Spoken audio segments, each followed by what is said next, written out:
You're watching the KGP pregame show, live from the KGP studios in downtown Cambridge, Ohio. Your source for the latest local sports highlights, interviews, and information. Brought to you by Buffalo Wild Wings, Surgent Construction, Valentine Insurance Agency, and Caleb Graham Productions. And now, let's go live to the guys in the studio. Hello, I'm merely Tom Strasser, and I'd like to welcome you to the studios of Caleb Graham Productions for the Buffalo Wild Wings KGP pregame show, where we look back at week 2 of the high school football season and then look ahead to week 3. I'm joined by a panel of experts. They're my partners in crime, but most of all, they're my teammates. On the end here, the one, the only Heath Dawson and D-Train, Darren McCullough, two of the biggest Cub fans I know. And yes, if they look like they're sweating the last 2.5 weeks of the baseball season, they should be. Get nervous. And to stay with our baseball, let's look at the closer, our Mariano Rivera. Of this panel, the one, the only, Kirby Graham. And fellas, Buckeye Trail, Meadowbrook, and Cambridge, one of them got a big win last week, and that's who we're going to start the show off with. That's the Buckeye Trail Warriors, who took on previously undefeated Newcomerstown and came away with a 20-7 victory. And Heath, how did the Warriors do it? I'll tell you what, if anything is evident in the first 2 weeks of the season, as I said in the story I wrote, Buckeye Trail is starting to develop an identity already, and it's with a stout defense and big plays. That's how they're getting it done. When I talked to Coach Kearns this week, he mentioned that the defense, he's been very proud of his defense. And, early in that game, Trey McGilton senior Trey McGilton gets a block punt attempt, recovers it, sets up Buckeye Trail at the 27, and on the very next play, Jack Perry takes it to the house. So, just like that, Trail was on the board. So they relied on that all night. And, if they can continue doing that through the season, as Coach Kern said, they're going to be very successful this year. And D-Train, we talked about going into this game, Coach Kearns had talked about Trail was going to spread it out and open the offense up and throw the football. But when they got in the game, Buckeye Trail was able to run the ball. And if it ain't broke, don't fix it. 235 yards on the ground, 80 yards each from Jack Perry and Isaac Hickman. And Buckeye Trail, so far this season, averaging 5 yards a pop. Yeah, when you got Hickman, Rominger, and Perry all running the football as well as they've done the first 2 weeks, they've got a pretty stout offense. And then I know Coach Kearns has talked about wanting to get Trey McGilton and Franco Rome more involved in their offense. And he even said, leading up to the Barnesville game tomorrow night, he said, we're going to have to spread those guys out and throw on them, because he knows that he's not going to be able to run power right at him, because Barnesville's a physical team, as Meadowbrook found out last Friday. And Kirby, you seen watching Barnesville this past week and their explosive offense. Buckeye Trail's defense has continued to have to be stout. They only gave up 134 yards against Newcomerstown and 7 first downs. Fellas, 85 of those yards and 4 of the first downs came on the long, sustaining touchdown drive the Trojans had to get back in that football game. Defensively for Buckeye Trail, they've given up 1 defensive touchdown. That's going to be tested this week. Yes, it's going to be tested this week. Barnesville, they just basically had their way with Meadowbrook offensively. They put up 42 points on the Colts.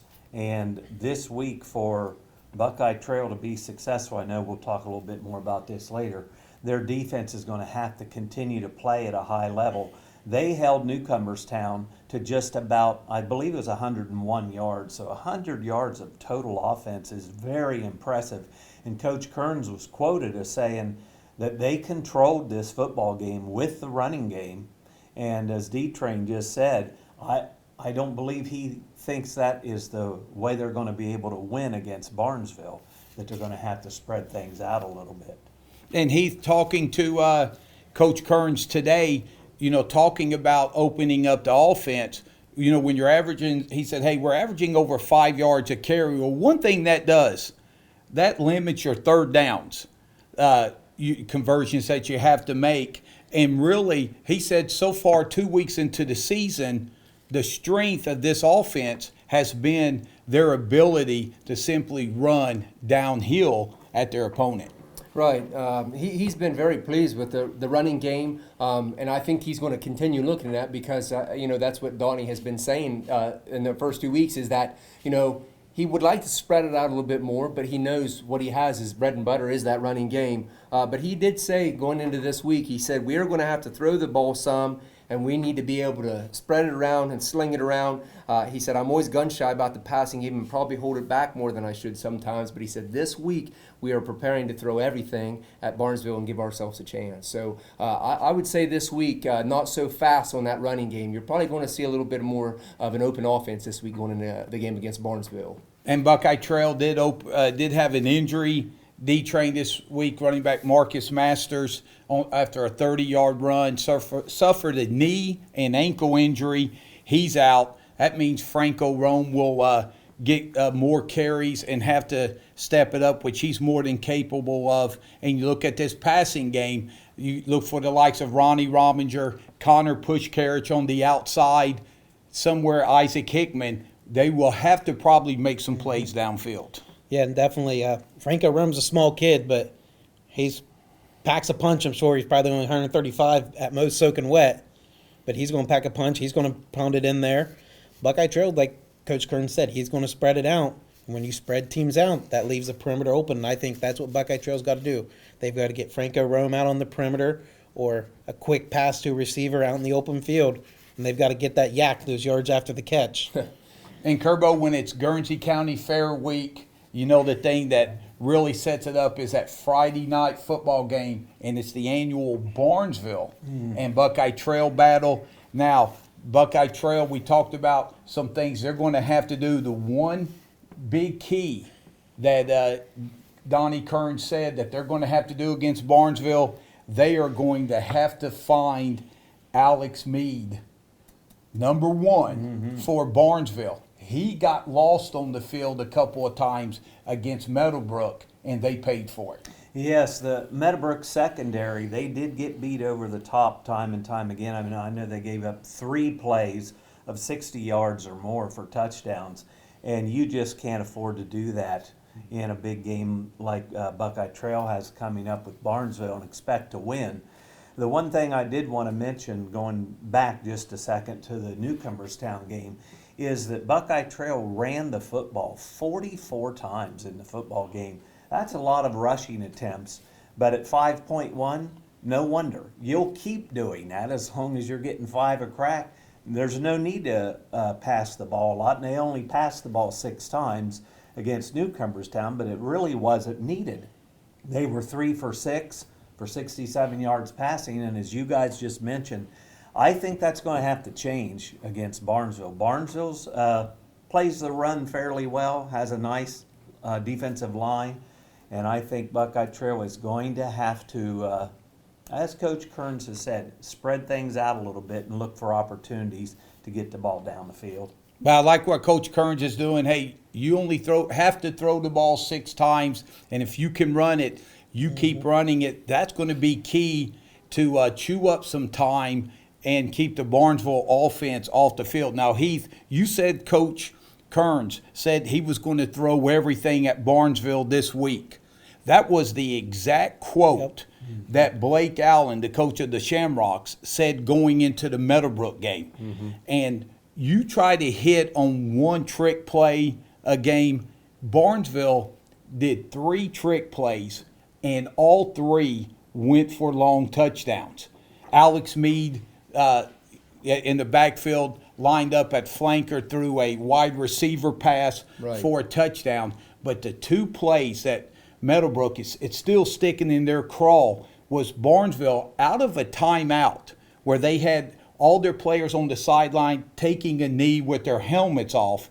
They kept Mead with his helmet on, lined up right where the line of scrimmage was. and then the team came out, lined up. They had 10 players out there, and Meade was standing on the sideline. Meadowbrook thought he was out of bounds. They had no defender there, so that led to a long touchdown pass, wide open. But the biggest thing, D-Train, where Coach Kern said, we have to find Meade everywhere that he lines up. On his second touchdown pass, Barnesville went trips left and put their right tackle out as one of the receivers. And Kerbo, you know, Meadowbrook's done that in the past. Oh, yeah. It's going to be a bubble screen, and you got one of your big uglies out there to block. Barnesville put Meade at right tackle, and he's at right tackle. There's no other players out wide. And what happens if you're the last guy on the end of the line of scrimmage? That makes you Tackle eligible. Right. So Meade went right down the middle of the field, and you're wondering, how are they not covering him? They lost him. He lined up as right tackle. So expect Buckeye Trail about lunchtime during Barnesville when Meade goes to class, you know, period 6, 7, and 8. I expect a Buckeye Trail warrior to be escorting him to class so they don't lose him. Coach Kearns, you know, some of the things you're saying, Tommy. I mean, he made some references to that, and he said they're well aware of, I guess, Barnesville's antics, if you will, with Meade. But he said, hey, that kid is as good as any player you're going to see in this area. He said he's a special player, and his quote was, we have to know where he's at all times. So, yeah, they're probably following him around at school this week. And he said he can hurt you catching it, running it, and even throwing it. And he said he's as good and he plays hard. So they're very concerned with him, and also they're concerned with Hannes, their quarterback. He said he's athletic, smart, and as good as you're going to find. He said you can just tell that kid's a student of the game. So Coach Kearns and his staff is well aware of Barnesville's weapons. And if they didn't know him before the Meadowbrook game, everybody in the Valley knows who they are now. And fellas, you got two teams that are undefeated, but the talk in the area, not many people are giving the homestanding Warriors a chance in this game. Heath, I'll ask you first, what does Buckeye Trail need to do if they're to pull off the mild upset? Honestly, they just need to keep relying on that defense. You know, the defense has made plays the whole year. He talked about Jack Perry this week specifically. He said he's as good as the linebacker you're going to find, and he's the heart and soul of their defense. So they're going to look to Perry in that stout defense come this Friday night. And you know, if they have to run the ball, Coach Kern says, hey, listen, we want to spread it out, but if we can shorten that game up, that's what we'll do. And I think that you're going to see Barnesville or Buckeye Trail come out and try to control that clock a little bit against Barnesville, keep their athletes off the field. So far, it's been a recipe that's worked, that Coach Kearns has cooked up. So I'd imagine them to kind of come out, show some wrinkles, but if they have to, they can go back to that running game and control that clock against them if need be. D-Train? That's exactly what I was going to say. They got to control the clock. It's a 48-minute game. I'm sure Coach Kearns would like his offense to be on the field at least 30 minutes because Barnesville's not scoring if they don't have the ball. You have the ball, got to have the ball to score. And defensively, they got to continue to play tough, hard-nosed defense, like Heath said about the Perry kid. He's got 28 tackles now on the season. Because defensively, they got to bring it against Barnesville, and they're going to try to limit those big plays because Barnesville had some big plays against Meadowbrook last week.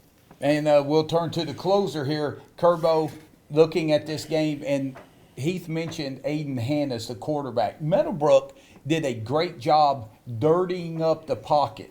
It looked like he was under duress, but he made more plays by buying time and then able to find receivers downfield. He was very impressive. Yes, he was, and there were times that you thought there is no way he's going to get out of this 15-yard sack he's about to take with four guys enveloping him, and somehow he would escape and then he would make a play. So he is very impressive, and I believe Barnesville threw for about 305 yards. We'll get into that more when we talk about the Meadowbrook Barnesville game. But in this game here, you have two 2-0 teams, and here's where I believe the rub is. Barnesville averages 37.5 points a game, but Trail's defense gives up 7. So somewhere this is what's going to determine how this game goes. if Barnesville racks up points in the 30s and 40s, I look for them to win. If this is a low-scoring game, and if Buckeye Trail can run the football 40 to 50 times effectively, I think Buckeye Trail can win a close one. And Tom, adding one last thing, he said about Barnesville, they're coming in here riding sky high. Let's not overlook Trail. They're coming into this game riding sky high, and I guarantee Blake Allen and his staff down in Barnesville is not overlooking Buckeye Trail. They know what they're made of, and I think they're going to be ready for them. So I think both teams come in sky high. And fellas, that's a great point. Winning the Bill Dowler Memorial Trophy, that's huge for Barnesville. You would expect a letdown, and it's actually good for them that the Warriors are the next team on their schedule, also undefeated, so another rivalry game. Barnesville won't have any trouble getting up for this game, and the Warriors are going to be excited to take the field against the undefeated Shamrocks. Well, you're listening to the Buffalo Wild Wings KGP pregame show, and we'd also like to thank other sponsors, Surgent Construction, as well as Valentine Insurance Agency, for sponsoring this broadcast. That's a Buckeye Trail Warrior segment. I'll tell you what, we'll take a timeout, and when we come back, we'll talk the Meadowbrook Colts.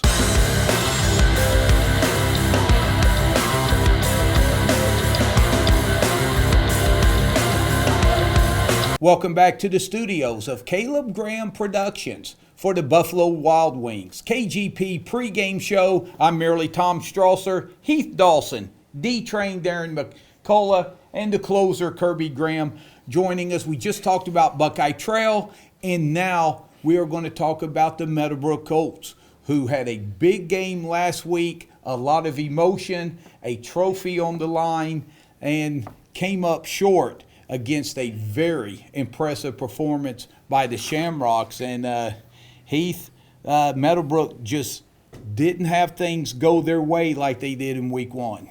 Yeah, I mean, you would think late in the game, they took the lead there, and you're thinking, okay, they're fine, but Barnesville just answered right back. I mean, and then outscored them 14-0 in the fourth quarter there. And I know, talking to Coach Clendenning this week, he's very disappointed in the outcome. Him saying after the John Glenn game that they were a little concerned about, them covering over the top. And as we all discussed off air here, that's exactly what happened. And, he's talking about all this week, shoring things up. And one of the biggest quotes that he made this week was that as for our secondary, we've reintroduced competition into the ranks. He said we're putting guys on the hot seat again and to keep them from getting complacent. So they're not going to sit and rest on what happened this last Friday night. They're going to try to fix that immediately going into the game against St. Clairsville this week. And D-Train, in week one, Meadowbrook pitched a shutout, and we talked about from John Glenn's camp, they felt they missed some opportunities to strike downfield and just didn't convert. But Barnesville, given the opportunity, they were able to hit with some big, with 3 strikes that were about 65 yards or more. Yeah, like we said earlier in the Buckeye Trail telecast previewing them with Barnesville, those 3 trick plays that they hit them with, take those plays away, that's the difference of the game. And the fake punt, they'd had a fake punt Barnesville did in that game for the second straight week. Meadowbrook gets beat by a fake punt. So there was a lot of just little things that kind of frustrating things that, like, you can shore up. You just kind of have to be fundamentally sound, really paying attention to formations and stuff, and understanding who's lined up where and knowing what you need to do. And Kerbo, take us into the trenches.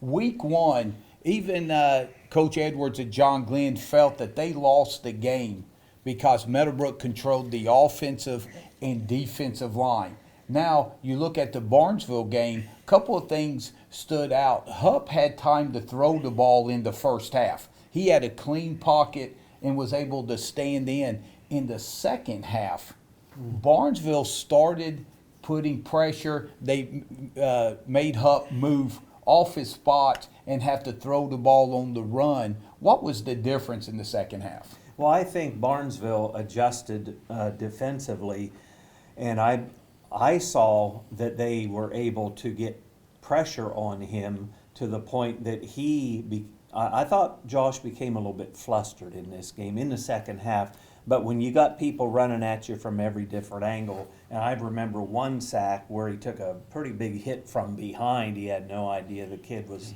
coming at him. And I think Barnesville just decided they were going to move him around a little bit by putting pressure on him. And it worked. It definitely worked, and especially in that fourth quarter when Meadowbrook never scored a point. So I think that as far as in the trenches go, early on in the game, the first quarter was scoreless, and I thought both teams defensively were playing extremely well. Meadowbrook seemed to they were playing on a long field, and Barnesville seemed to be playing on a short field, but Meadowbrook still was able to keep them out of the end zone in the first quarter. But as far as the battle of the trenches, I don't know. I guess I would call that a draw, kind of. I think the problems came with not only just the trick plays, but the secondary gave up a lot of points and a lot of yards. And Heath, this was a game, Kerbo talked about it. First quarter, it's scoreless. Next three quarters, 70 points put up on the board. Mm-hmm. And things really got crazy. And he talked about Josh Hupp. I tell you, he showed some toughness. That hit from behind and holding on to the football. And Hupp, I tell you, that ball comes out of his hands quick, and he can spin it with the best of them. But Meadowbrook has to be able to give him time to deliver the ball. Oh yeah, I mean, we got to remember he's still in his a sophomore season in his second start of his career, so he's still young. I mean, that's obviously probably I'd say maybe the biggest game, maybe the second biggest game. You're opening up against two area rivals. That's not an easy task for any starter, especially when you're that young. But he still went 11 of 26, had 175 yards and a touchdown. He hit Davis Singleton for 4 receptions, Addie Black for 4 receptions. So I mean, he was able to find some targets and get Meadowbrook in positions to win. But it just goes back to that defensive lapses. Offensively, I think everybody would say that they did well, because when you factor in what Tim Ferguson did, and I know we're going to touch on that in a second, they had a nice balance on offense. It just came down to that defensive, hitting the defensive stops. And I know that Coach Clendenning is really disappointed in that side of the ball, but everywhere else he was pretty thoroughly happy, I would say, with the results that they received offensively as far as moving the ball in with Hupp, even though he struggled a little bit more. But again, as Kirby said, he was a little rattled, had a little bit more thrown at him on Friday night than he did in week one. But still, he stood tall and still made plays. And D-Train, the old saying, sometimes you just got to tip your helmet to the other team. Defensively, you talk about the front four for Meadowbrook. They were able to put pressure on Hannes all night and forced him to run around and make plays. And to his credit, he was able to do that. And I would have probably loved to have $1 probably for each time a Meadowbrook defensive lineman either walked back to the huddle or to the sideline and said, I had him. Yeah. How did he get away? And that was something that happened all night. Yeah, I can think of at least 2 instances right off the top of my head where they had him in sight and there was 3 or 4 of them coming after him. And one guy would dive to get him and would miss, and then his teammates are right there behind him. Instead of getting the quarterback, he trips up his teammates, and now Hannes is going down the sideline or chucking it down the field to somebody or hitting the open man somewhere. There was a lot of those. I can think of 2 right off the top of my head real quick. And Kerbo, in a game of big plays, probably I thought the biggest play of the game, you alluded in our first segment, Hannes, it's 2nd and 10. Barnesville has it at about the Meadowbrook 32. Meadowbrook has taken the lead. And if they get a stop, the way their offense was rolling, Timmy Ferguson had it going, they could take control. And Hannes drops back. He's about 15 to 18 yards behind the line of scrimmage. 2 Meadowbrook players converge on him. He sidesteps them. They run into each other. Yeah. He runs up another 10 yards, comes to a complete stop to throw the football. Another defensive player from Meadowbrook has a clean shot at him. He eludes him. Then he takes off down the sideline in what turned out to be a 9.5-yard gain to make it 3rd down and a half a yard. Ended up running for about 50 yards on that play when it was all said and done. That led to the 4th and 11 touchdown pass to A.J. Detling to give Barnesville to allow them to tie it up. And if that doesn't happen, that one scramble, it could be in a different game. Yeah, that was a big play in the game. I mean, I saw that happening, and I thought if Meadowbrook would have gotten a sack in that situation, and it was, I would say, at least a 15-yard loss, then they had a real good opportunity of getting the ball back and maybe using that running game and pounding Timmy at him. And if they could have got up by 2 scores, who knows how that would have gone. But you got to give the kid a lot of credit. I mean, he escaped something that looked impossible from where I was sitting, and he made a really, really nice play. And Heath, we talked about Meadowbrook's defense. They pitched a shutout against a talented John Glenn squad. We'll talk about their game with Cambridge next segment. Meadowbrook, though, to close out the game, the last 2 minutes of the third quarter to the fourth quarter, Barnesville outscores them 21-0 and 28-7 to close out that game. And Meadowbrook did a lot of nice things. They just did not finish in that pivotal fourth quarter. Yeah, that was something that bit them on Friday night. You know, the week before, they had some similar things, though. When we saw them against John Glenn, they would get drives going and kind of turn the ball over. They had 5 turnovers week 1. So, you know, some things still need to be ironed out offensively, I think. But you know, what can you say about Tim Ferguson? You know, that guy on offense, he's the one guy that, you know, that they need to rely on. I think moving forward, I think their balance has been fine, as I said. But I do think that, you know, when it comes to crunch time, it seems like Tim is getting stronger as the game goes on. And I think maybe, you know, Meadowbrook going forward, maybe their game plan could be to keep wearing teams down and let Tim have the ball and kind of, you know, get the clock winding down on the other team so they can't get the ball back. I think that's kind of what happened the other night. They just kind of got behind the 8 ball with the big plays and had to kind of go against their comfort level a little bit. Indeed, Train, credit Meadowbrook sticking with Timmy Ferguson, which you have to. The first half, he had under 30 yards rushing. He did have the 16-yard touchdown. Second half, right at 100 yards in 2 quarters against a very good defense. And I think they kind of changed some of the plays in the second half, the play calling. They got Timmy more out on the perimeter and let him use his speed and power on the outside because they couldn't run at that defensive front of Barnesville's. They got him on the outside. He was able to juke a guy here or there, and all of a sudden that 2-yard gain's a 12-yard gain. And those yards just slowly piling up, and you start wearing down a defense that way. And Kerbo, did we say Timmy Ferguson and yards piling up?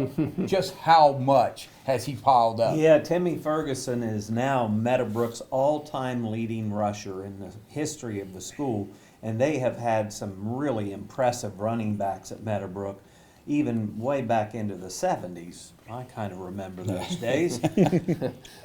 From the 70s, 80s, 90s on, there are names that if we mentioned them, you would be very aware of, and they're very familiar. But he now stands at 2,971 yards rushing, passing Jake Casper, who finished his career with 2,939 from 1995 to 97. So a 22-year-old record was broken by Timmy the other night. And here's the... And Kerbo, before you finish that, guys, a big, tip of the helmet to Jake Casper. Yeah. Like you said, of Absolutely. all the quality running backs Meadowbrook has had, to hold that record for 22 years. Correct. And still, you're now number 2. We want to applaud Jake Casper because I had the privilege to watch and cover him during his career, and Timmy Ferguson passed one outstanding running back. Well, he sure did, and he also passed an outstanding linebacker because Jake Casper could bring it on defense as well. But Timmy is now 20 points away from being Meadowbrook's all-time leading scorer in school history. Brady Blattner, of course, set that last year.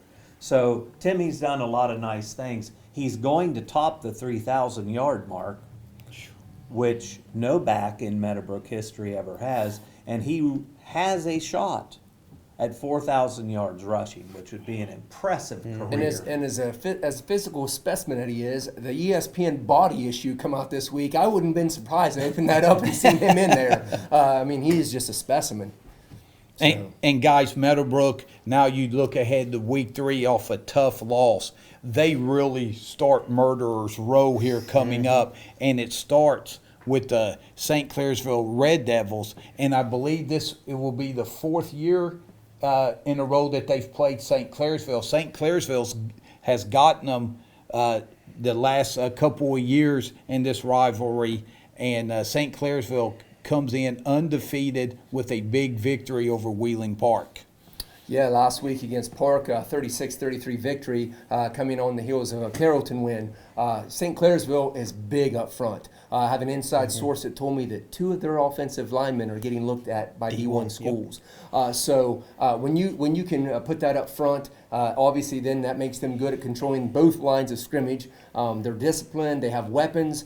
Tyler Tonkovich, their quarterback, last week he threw for 112 yards. And the interesting thing about him is he don't just focus on one guy. He got 7 different receivers the ball last week. So when you're worried about a big offensive line, you're also worried about trying to stop different receivers out there. And then he has a big running back, Aaron Jordan, who I think a lot of people was going to see him. He rushed for 102 yards last week on 21 carries, 2 touchdowns.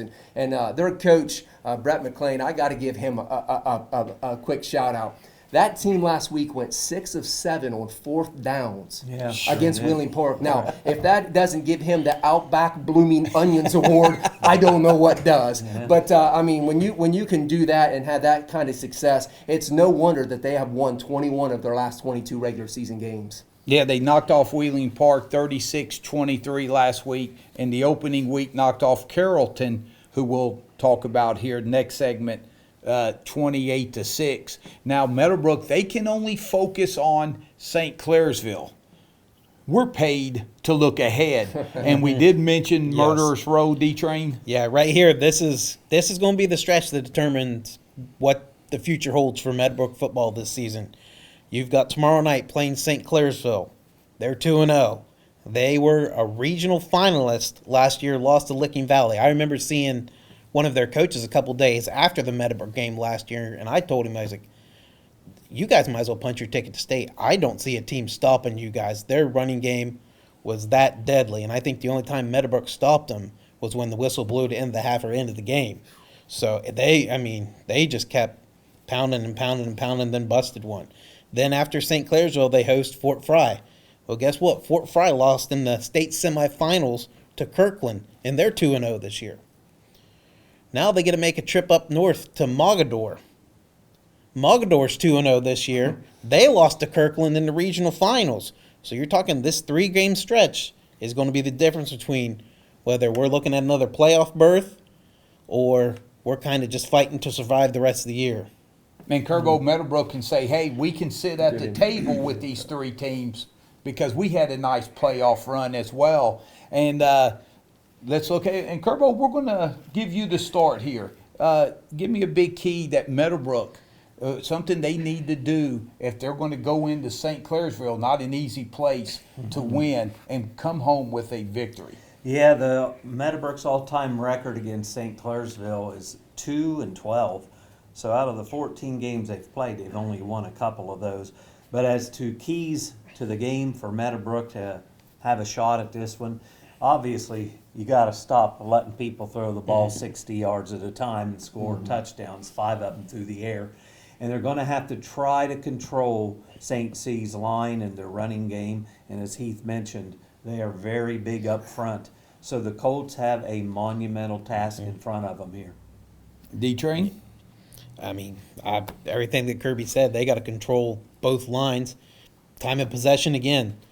Meadowbrook's got to wear down. Yeah, they got the big D1 offensive and defensive linemen, but they don't want to be out there playing defense for 30 minutes. Meadowbrook's got to control the clock and just wear those big boys down.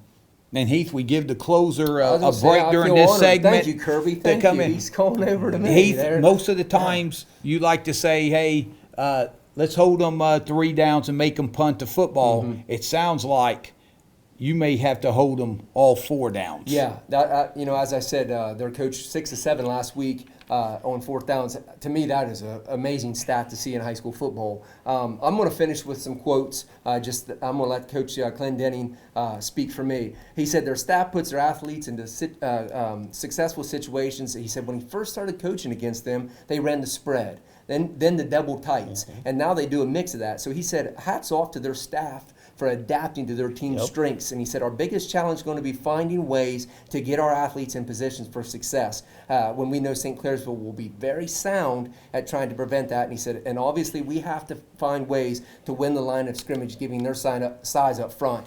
Going back to Coach McLean, he said, we are not ashamed to say that we like to run the ball. So there's going to be a war in the trenches this Friday. And Meadowbrook's up against a tall task. But if anybody can do it, I think it's their team. Yeah, Coach Clendenning will definitely have Meadowbrook ready to play. It ought to be a big one as Big Orange Nation travels 70 East down to St. Clairsville. It ought to be a lot of fun this Friday night. Well, that wraps up our segment with the Meadowbrook Colts. Once again, we'd like to thank you for watching us here on the Buffalo Wild Wings KGP pregame show, as well as our sponsors, Surgent Construction and Valentine Insurance Agency. We'll take this brief time out, and when we come back, we'll talk Cambridge Bobcat football. Thanks for joining us here on the KGP pregame show.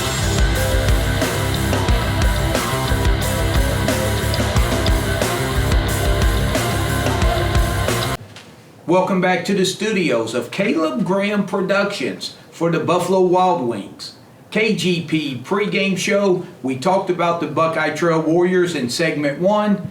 We just finished up with the Meadowbrook Colts, and now it's time to turn to the Cambridge Bobcats, who had a tough loss last week at John Glenn, 39-7. So Heath will talk with you first about a little Bobcat football. I talked to Coach Lowry today at length, and one of his biggest frustrations is just offense. They're just not moving the ball. There in the first half, they only had 1 first down. And for the entire game, 47 yards of total offense. Latrell Payton starts the game off nice, 19-yard run. It looks like, okay, maybe they got some momentum. Fumbled the next play, give a short field, and that's been their Achilles heel this season so far. Indian Creek, short field, John Glenn, short field. And when you go outside of that first play, they only had 28 yards of offense the rest of the game. Very tough to win any ball games when you're going to put yourself in short situations. And Coach Lowry said, our problem the first 2 games, besides playing 2 quality opponents, of course, is that we just keep shooting ourselves in the foot. He said, we just can't get out of our own way right now. And he said there's some things, kind of like Coach Clendenning did, where he said that they're opening that secondary up for some more competition. Coach Lowry said, hey, on the offensive line, we're looking at some things, and we're going to change things up, and we're going to play kids that's going to execute our game plan. So I think you'll see a different Cambridge team this week against Carrollton. And D-Train, credit John Glenn. They were able to take those 2 turnovers and get the touchdowns and really make Cambridge one-dimensional offensively. Yeah, Coach Edwards said before the game, last week was last week, next week's next week, because they got Sheridan coming into town next week, so that's not going to be an easy task either. He said, don't worry about those 2. We're playing Cambridge. That's who we're focused on, and they were focused and determined. And Kerbo, one thing that Cambridge's defense, when you're on the field as much as they are, and again the Bobcats, their defense has had a lot of good moments, but when you're on the field as much as they are, how much first half John Glenn ran 44 offensive plays, and when you've got kids that are playing both ways, that can also hamper your offense. Yeah, I mean, you just get worn down, and when the score gets out of control, it even mentally fatigues you even more when the game starts to get out of control on the scoreboard. But one of the things that Coach Lowry was quoted as saying, and I thought is a real good starting point for Cambridge going into this one. He said, we don't need to be worrying about the big things. We need to deal with the little things, such as just being able to effectively block, effectively communicate with each other, and mainly we have to hold on to the football. So Cambridge has 2 games where they've given up a lot of points, even though, as you say, their defense at times has played well. Their offense has to help their defense by possessing the football more.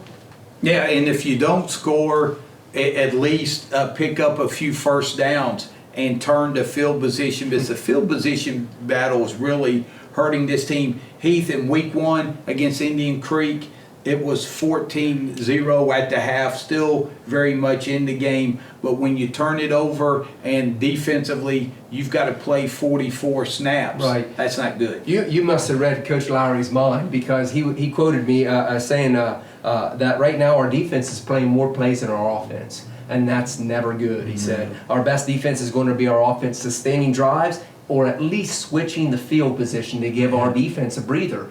He's real pleased, but when you come out your first 3 possessions of the game and you have 2 fumbles and a 3 and out, you've just got to get something going, because right there, 3 drives, your defense is on the field, and you can't expect a defense to keep holding an offense at bay when you're continually put not only in on the field, but you're also on a short field. You know, I told Coach today, I said it's like your defense is playing an Arena League football game and trying to defend. So it's been very difficult from them in the early going. Well, Heath, I want to say thank you for the compliment. You said that me and Coach Lowry's on the same wavelength. You complimented me and insulted Coach Lowry all at the same time. Sorry, Josh. Sorry about that. Yeah, but you look at Coach Lowry and going, and he knows he's focusing on the little things, as Kerbo said, to try to get this team going, and you want to see improvement. It's not showing up in the win-loss column, but I know they've got some things that they say, hey, we got better than we were in week 1, and then they get a shot coming home to take on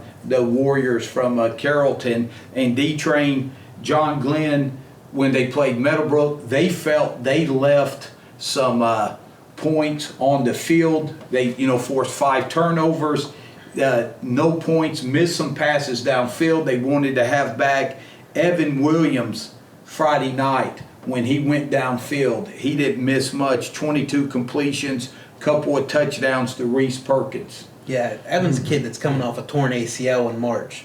So he hasn't really, he played some Summer League 7-on-7, I think, with them, but their last scrimmage of the year was the first time he actually played with all those guys with the helmet on and taking hits. I mean, they just haven't had those reps together, so they slowly getting those more reps, getting that communication with each other and building that chemistry, and it looks like it kind of came together a little bit more Friday night. And Kerbo, we talked about Cambridge's defense. John Glenn, one of the better year in and year out running teams in the area. Cambridge held their top 2 rushers for right around 100 yards. That's winnable football defensively. Yeah, Brady Emerson had 53 yards and a touchdown, and Josh Connor had 47 yards, and that was pretty much the extent of the rush game. The 200 yards that Evan Williams was able to put up with 3 touchdowns, like you said, 2 to Reese Perkins. I guess I look at it as John Glenn playing on some short fields. They were able to be very balanced in their attack, even though 2 to 1 yardage in passing. But I think that 100 yards rushing, a couple hundred in the air, you'll take that. You'll take that, especially when you score 39 points. And Heath, as the Bobcats look forward to week 3, they've got a Carrollton squad coming in. Carrollton is 0-2 on the season. They lost 28-6 to St. Clairsville. That's a very respectable loss. And then lost 27-7 to Coventry. What can you tell us about the Warriors? One of the biggest things that I learned, some factoids about their coach. They have a head coach, Jim, and I'm not going to even pronounce his last name. I think it's Silimos, T-S-I-L-I-M-O-S. But he's back coaching there. He spent 25 years at Lisbon.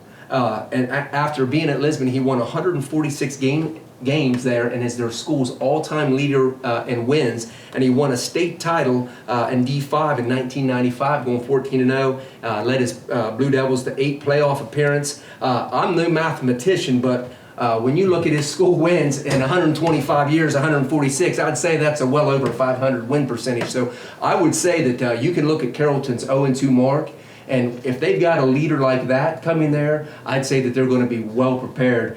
Coach Lowry said that this is a better matchup for them coming in, but he said Carrollton's a very good football team. He said they lost 25 starters from last year's team, which is a lot to replace, but he said there's a lot of fresh faces getting their first varsity action, but he said don't let that fool you. They are athletic, they're quick, they play smash mouth football, and my name drop for the week is Coach Lowry said they play goody ball.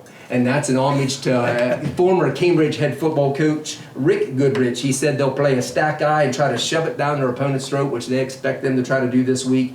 He said they're just going to have to match their physical game.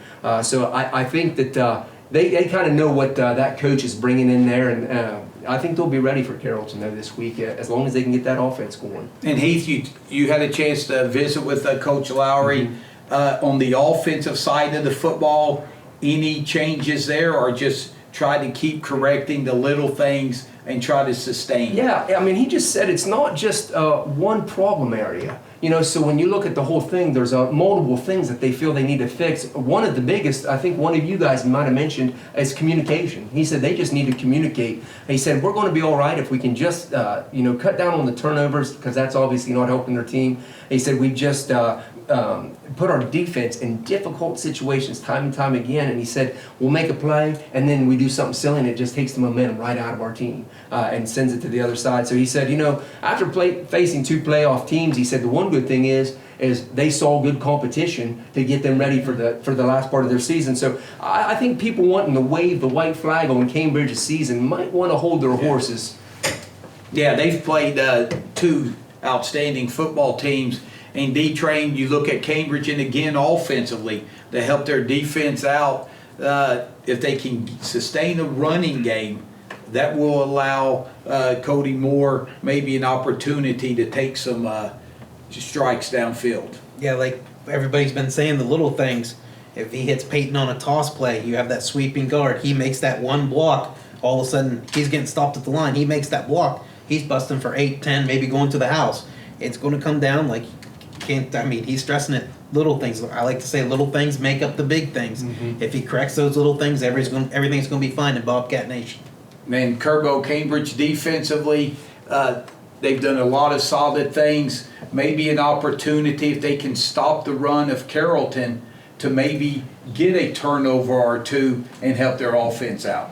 Well, that's very true, Tommy. And the thing about Carrollton is, let's not forget, they have not shown themselves to be an offensive juggernaut at all. They've scored 13 points this season.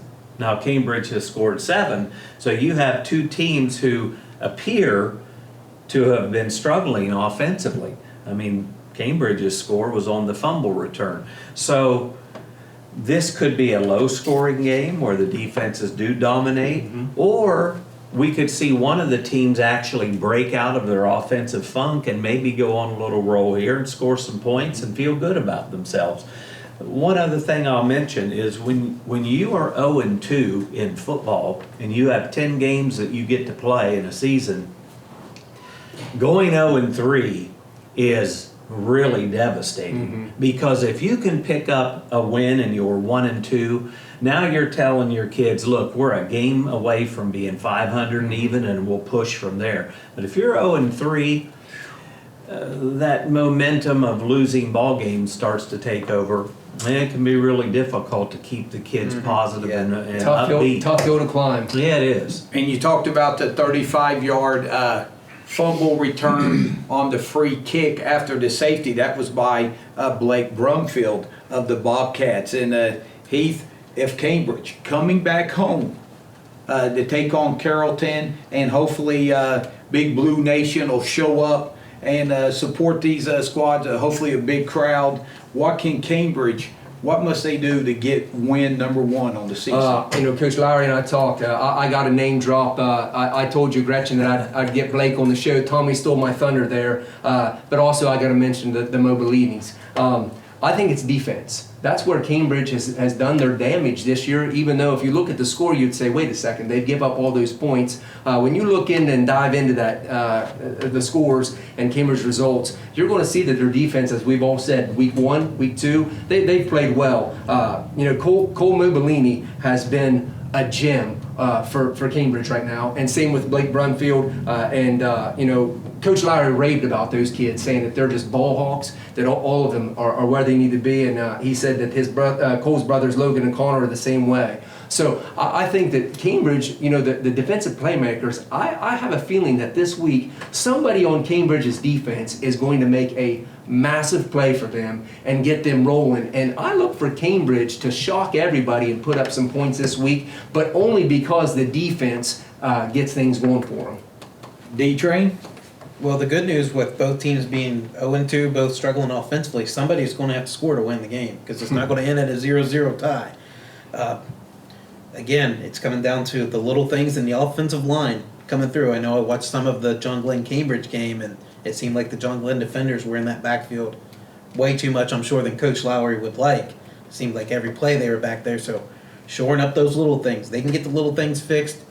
Friday night they might be raising the Bobcat banner. Mm-hmm. And Kerbo, we'll let you close her out. Well, it's kind of a redo for Cambridge with playing at McFarland Stadium on the new beautiful green grass that they have out there, the new lights, a new scoreboard. Very nice. Coach Lowry had mentioned in week 1 that maybe the moment was just a little bit too big for them, but now they get a redo against a team that's has the same record as they do. Let's hope that Cambridge can come out, play some mistake-free football, and offensively get some things going, get a little bit of momentum, and maybe win a close one at home. That would be good for the Cats. And maybe the Bobcats, they have that one player that steps up and starts building his legacy.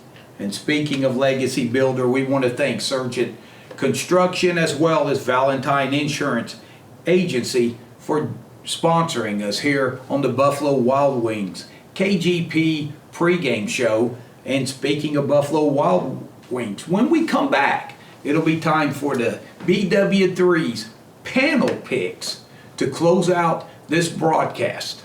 We'll step aside and be right back.